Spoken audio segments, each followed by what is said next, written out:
Good evening. Welcome to Bossed Up Academy, where we are giving you all of your stimulus updates on a daily basis during the week, as well as follow us on Facebook, Instagram, and YouTube. And tell your friends that may not be on social media to go ahead and follow us there for all the stimulus updates, as we got a lot of stuff to cover. Please do notate today's date is March the 29th. The information being given tonight could change as soon as tomorrow. So I try to bring everything up to date. So do make sure, please do make sure that you stay up to date with these dates. So if you go back to an old recording, it may not be the same. And the reason that I'm saying this is because last week we saw a major thing happen where FEMA, which is going to be tomorrow's video, is giving $9,000 to families that have passed from COVID. Well, Wednesday, when it came out, it was $7,000. Friday, it was $9,000. So that's why I want to encourage you to know that your stimulus updates, notate the date of these videos. And while we're waiting for some people to get on here, I'm going to let you see this little clip while we wait.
So tonight we're going to talk about do not leave money on the table with your PPP.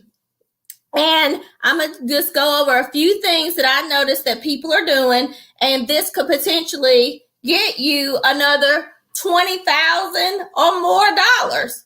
So the first thing that I want to go over is if you have multiple Schedule Cs, say you drive for Uber, but you also have a daycare business. Well, you can file a PPP for your daycare business and a PPP for your Uber driving. So you could do multiple PPPs. And if that meets the maximum on each one, then you could qualify for the maximum on each one. So just because you file one PPP does not mean that you cannot get more than one PPP. If you want somebody to look at your tax returns, I'll be glad to do that. Some people have an S corporation where they have a major business, say they have a cleaning service and it's a corporation, and they have employees. So then they file their 940, 941, or a 944 for their employees. Well, that business owner, because on your corporate return goes back to your personal return, you can file PPP off of your K1 for you personally. So don't just think, oh, apply for my employees, because I'm seeing a lot of business owners that actually have employees, but then they're not filing PPP for themselves. Or they have a corporation and they only file them for the corporation, but then they have another side hustle in which they file a Schedule C. You can file for both businesses.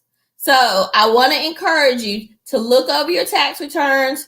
Don't skip anything. And if you have, say, a business with your cousin and it's a partnership, you can file a PPP for that partnership, as well as if you have a Schedule C.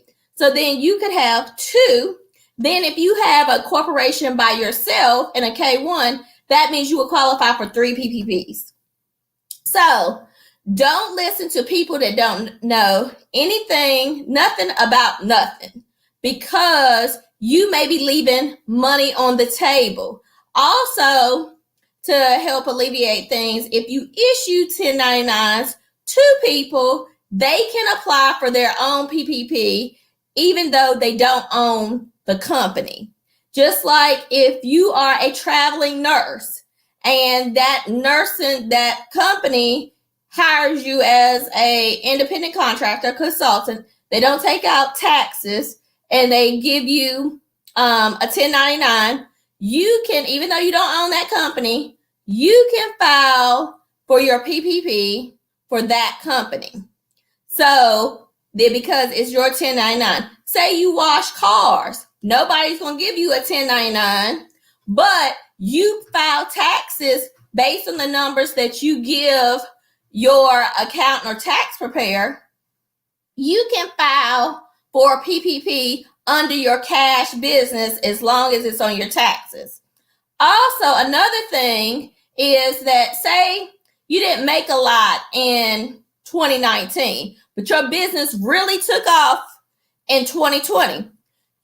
Because you filed your first PPP under 2019 does not mean that you have to file your second one under the same one. You can go and file it under your 2020, and if it's going to give you more money. So you don't have to file your PPP under the same tax return. You can, if you got one that's got more money, go after the one that's going to give you the most money, as long as you meet the criteria, may it be for round 1 or round 2. So you do have to show a 25% decrease, but that's in 1 quarter. It's not the entire year. So if you did better in 2020, and now with the extension, you got time to fill out your 2020 tax return. So now last year, say you only made, 2019, you made $60,000. Last year in 2020, your business grew and now you made $100,000.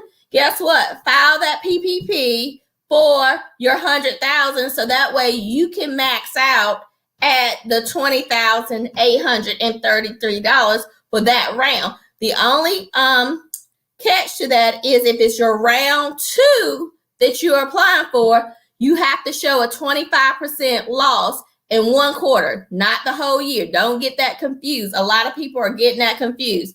So make sure that you are filing the return that has the most money, that's going to get you the most for your PPP.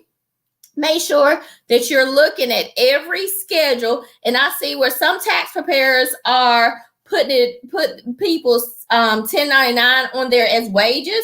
So I would attach the 1099 to it along with your tax return when you're applying. So that way, even if you don't see a Schedule C within your return, but you got a 1099 and it's being reported on your 1040, go ahead and submit it to the bank along with your 1099 that they actually issue to you. And then some tax preparers are referencing it back within the return. So that way, if you give them the whole return, they'll be able to see that.